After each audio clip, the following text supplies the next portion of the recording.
Hello दोस्तों, स्वागत है आपका हमारी आज की कहानी में। आज मैं आपको एक ऐसे लड़के की कहानी सुनाने जा रहा हूँ जिसकी जिंदगी रोज की भाग दौड़ में उलझी हुई थी, लेकिन फिर उसकी दुनिया ही बदल गई। दोस्तों, हमारा छोटा सा सपना है 200 सब्सक्राइबर का। अगर आपको हमारी कहानी पसंद आई हो तो चैनल को सब्सक्राइब जरूर करें। आपका एक क्लिक हमें बहुत हौसला देगा। ये कहानी है अकीरा नाम के एक लड़के की, जो हर रोज सुबह उठकर काम पर जाता, दिन भर मेहनत करता और फिर अपने बॉस की डांट सुनकर घर लौटता था। थक हार कर, टूट कर। उसकी जिंदगी में न कोई मजा था, न कोई उम्मीद।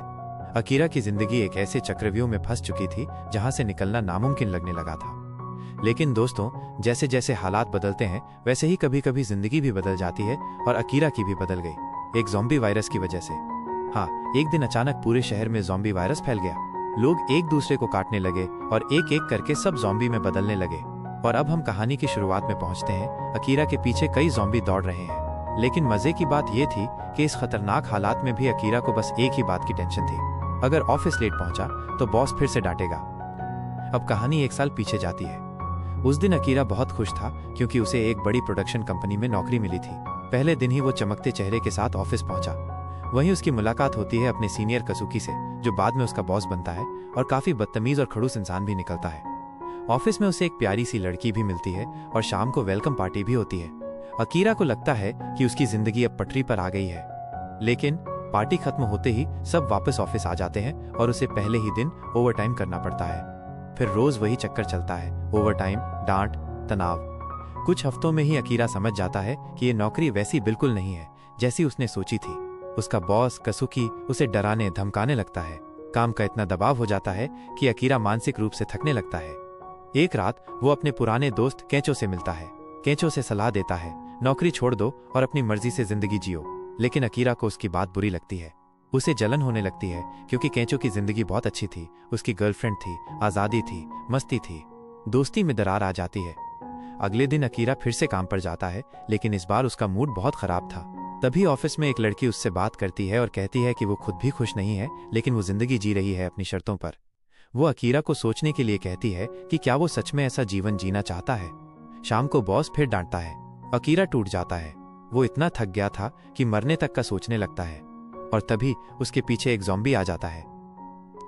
अगले दिन जब वो ऑफिस जा रहा होता है, वो देखता है कि कोई किसी को खा रहा है।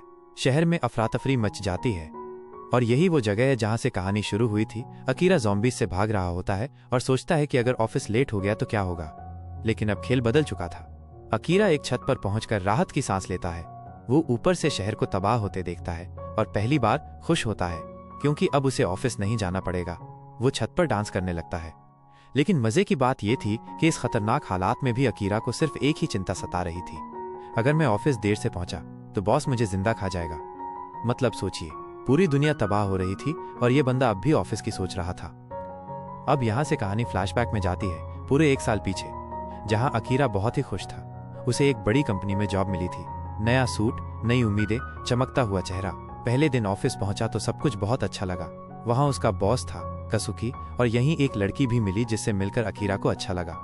शाम को उसके लिए वेलकम पार्टी रखी गई। लगा कि जिंदगी बदल रही है, लेकिन तभी अचानक पार्टी के बाद सभी वापस ऑफिस बुला लिए गए ओवर टाइम के लिए।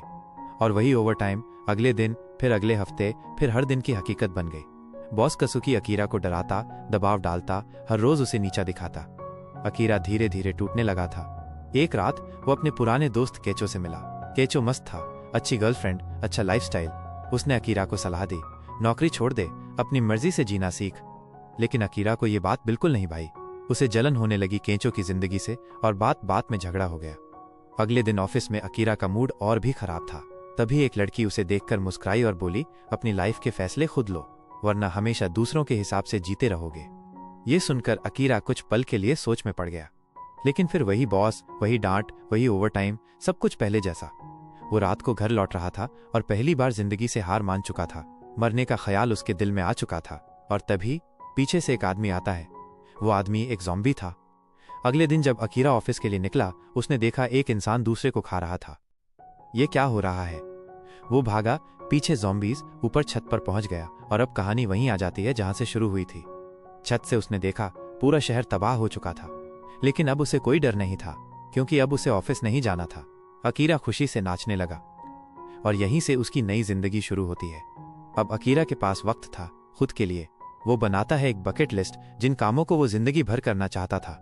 घर की सफाई, अपना पसंदीदा खाना, बालों को रंगना, पेंटिंग, आतिशबाजी, बाइक चलाना, होम कैंपिंग। हर दिन वो एक काम पूरा करता और जिंदगी को पहली बार जीना शुरू करता। फिर एक दिन उसे मिलती है शिजुका, स्मार्ट, स्ट्रांग, हेलमेट पहने, ज़ॉम्बी से लड़ती हुई। पहले तो उसे लगता है कि अकीरा भी ज़ॉम्बी है, लेकिन बाद में समझ जाती है कि वो इंसान है। फिर भी कहती है, मुझे किसी को नहीं बचाना, सिर्फ खुद को बचाना है, और वो चली जाती है।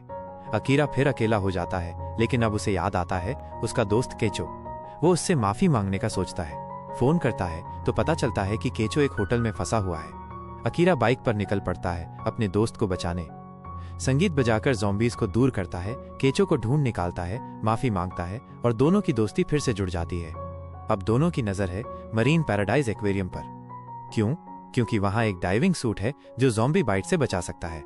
यही वो सूट है जिसमें अकीरा खुद को सुपर हीरो की तरह देखता है। रास्ते में इनकी मुलाकात फिर से होती है शिजुका से, कुछ लड़कियों से और बस ड्राइवर से।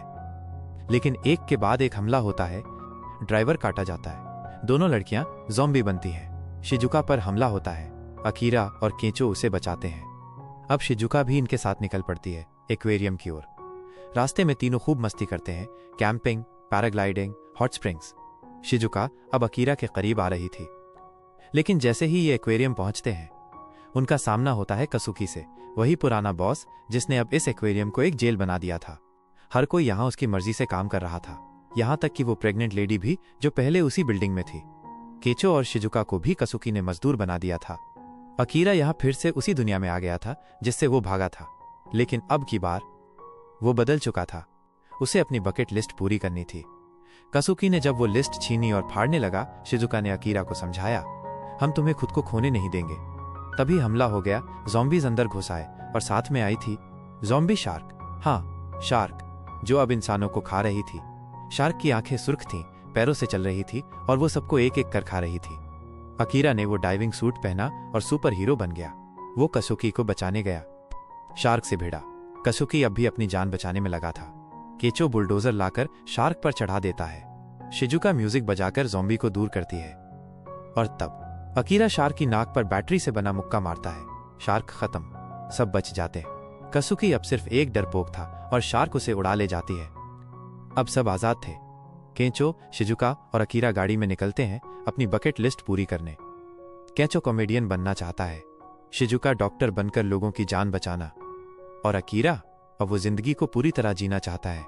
और यही है कहानी एक आम इंसान के सुपर हीरो बनने की। अगर आपको ये कहानी पसंद आई हो तो चैनल को सब्सक्राइब जरूर करें। अगली कहानी में फिर मिलते हैं, तब तक के लिए जिंदा रहिए और अपनी बकेट लिस्ट कभी मत भूलिए।